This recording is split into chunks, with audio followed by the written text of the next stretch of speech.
air in the forests surrounding Sevastopol does not merely chill the skin, it bites with the cruel, indifferent teeth of a Russian winter, a season that cares nothing for the ideologies of men or the desperate prayers of the dying. Beneath the skeletal canopy of frozen oak and pine, a young woman named Lyudmila Pavlichenko lay so still that the frost began to claim her as part of the landscape, a silent statue of vengeance carved from the mud of the Eastern Front. Her breath, shallow and measured, was a rhythmic secret kept between her and the iron sights of her rifle. For in this theater of shadows, to exhale too loudly was to invite a German bullet through the skull. She was 24 years old, a scholar of history who had once spent her afternoons lost in the dusty archives of Kiev University. Yet here she was, rewriting history with the cold, calculated precision of a leaden finger. Across the no-man's land, a veteran German marksman, a man who had hunted men from the streets of Warsaw to the outskirts of Odessa, was looking for her, his eyes scanning the tree line for the slightest tremor of a leaf or the glint of a lens. He believed he was the predator, but Lyudmila had already begun to weave a web of deception so intricate and so daring that it would leave 309 enemies rotting in the Soviet soil.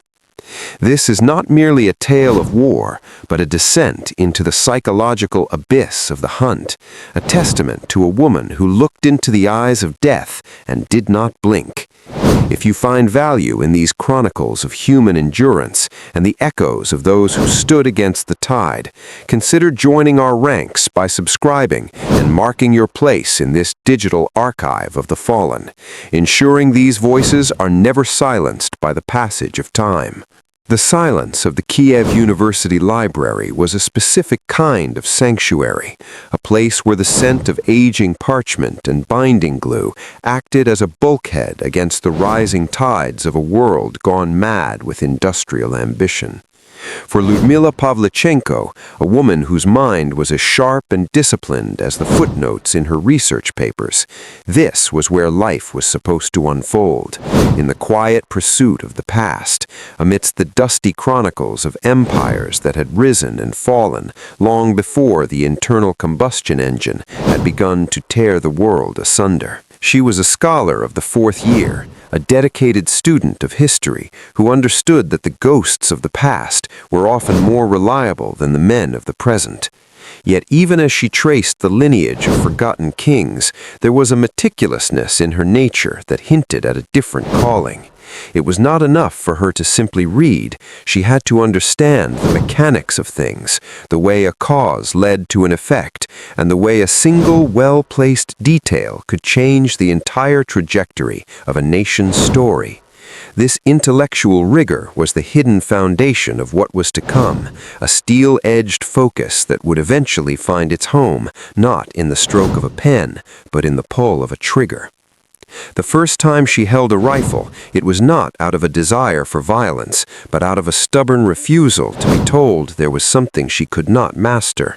In the Soviet Union of the late 1930s, the Voroshilov sharpshooter badge was a mark of civilian prestige, a symbol of a citizen's readiness to defend the revolution, and Lyudmila pursued it with the same academic intensity she applied to her Greek translations. At the local shooting range, while young men boasted and missed their marks, she would stand in a state of preternatural stillness, her breathing slowing until it was a mere suggestion, her eye aligning with the iron sights as if she were searching for a specific word on a crowded page. When the lead finally left the barrel, it did not just hit the target, it found the center with a mathematical inevitability that unnerved her instructors. They saw a girl with a steady hand, but they did not yet see the predator lying in wait within her. For Lyudmila, the rifle was simply another tool of precision, a way to impose order upon the chaos of the physical world, a cold extension of a mind that demanded nothing less than perfection. The end of the world arrived on a Sunday morning in June 1941, not with a whimper, but with the earth-shaking roar of the Luftwaffe descending on the spires of Kiev. The peaceful life of the academic, the late-night tea, the debates over historical causality, the dreams of a quiet life, was incinerated in the first wave of Operation Barbarossa. As the bombs fell and the sky turned the color of bruised plums and burning oil, the reality of the German invasion tore through the fabric of Soviet society. Lyudmila stood in the streets among the panicked crowds, watching as the life she had painstakingly built was reduced to rubble and ash. In that moment, the history student understood that she was no longer an observer of the past. She had been violently thrust into the furnace of the present. The tragedy of the Eastern Front was not a distant event to be studied, but a visceral, suffocating weight that demanded a response. She did not weep for her lost books or her interrupted degree. Instead, a cold, crystalline resolve settled over her, a realization that the only way to preserve the future was to become the very death that was now stalking her homeland. When she walked into the recruitment office, the air was thick with the smell of cheap tobacco and the palpable fear of men who knew they were being sent to a slaughterhouse. The officer behind the desk didn't even look up at her when she presented her papers, his hand already reaching for the stamps that would relegate another woman to the nursing corps or the communications lines. In his eyes, she was a pretty girl with delicate hands, a scholar who belonged in a hospital ward, far away from the screaming metal of the front lines. But she did not move. She did not accept the role he tried to thrust upon her. When she told him she wanted to join the infantry as a sniper, the laughter that rippled through the room was not unkind, but it was dismissive, a product of a world that believed war was a masculine prerogative. She met his mockery with a gaze so level and so devoid of hesitation that the laughter eventually died in the throats of the men around her. She produced her sharpshooter certificates, her medals of civilian marksmanship, and a record of precision that outshone nearly every man in the queue. It was the first time she would have to prove that a woman's finger on the trigger was just as lethal as any man's, and it would certainly not be the last. Training was a brutal descent into the mechanics of survival. The Red Army, desperate and reeling from the initial German onslaught, had little time for the niceties of a slow education. They took her natural aptitude and forged it in the mud and the blood of the firing ranges, teaching her that a sniper is more than just a shooter. A sniper is a ghost, a shadow, and a technician of human frailty.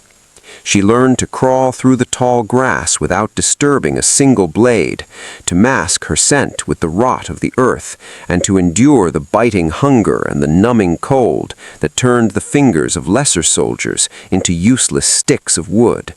The transformation was internal as much as it was external. The scholar was receding, her skin thickening with the grime of the trenches, and her heart hardening into a knot of flint. She was being prepared for a world where the only history that mattered was the one written in the seconds between the identification of a target and the recoil of the rifle. The day she finally issued her Mosin 1981 30M, a rugged, uncompromising piece of Soviet engineering, the weight of the weapon felt like a homecoming. It was a heavy, wooden-stocked beast of a rifle, topped with a PE-4X telescope that promised to bring the enemy's eyes into agonizingly clear focus. As she cleaned the cosmoline from the bolt and checked the riffling of the barrel, she wasn't thinking about the grand strategies of Stalin or the maps in the Kremlin. She was thinking about the singular, terrible responsibility that now rested on her shoulders. The air in the forests surrounding Sevastopol does not merely chill the skin, it bites with the cruel, indifferent teeth of a Russian winter, a season that cares nothing for the ideologies of men or the desperate prayers of the dying. Beneath the skeletal canopy of frozen oak and pine, a young woman named Lyudmila Pavlichenko lay so still that the frost began to claim her as part of the landscape, a silent statue of vengeance carved from the mud of the Eastern Front. Her breath, shallow and measured, was a rhythmic secret kept between her and the iron sights of her rifle. For in this theater of shadows, to exhale too loudly was to invite a German bullet through the skull. She was 24 years old, a scholar of history who had once spent her afternoons lost in the dusty archives of Kiev University. Yet here she was, rewriting history with the cold, calculated precision of a leaden finger. Across the no-man's land, a veteran German marksman, a man who had hunted men from the streets of Warsaw to the outskirts of Odessa, was looking for her, his eyes scanning the tree line for the slightest tremor of a leaf or the glint of a lens. He believed he was the predator, but Lyudmila had already begun to weave a web of deception so intricate and so daring that it would leave 309 enemies rotting in the Soviet soil. This is not merely a tale of war, but a descent into the psychological abyss of the hunt, a testament to a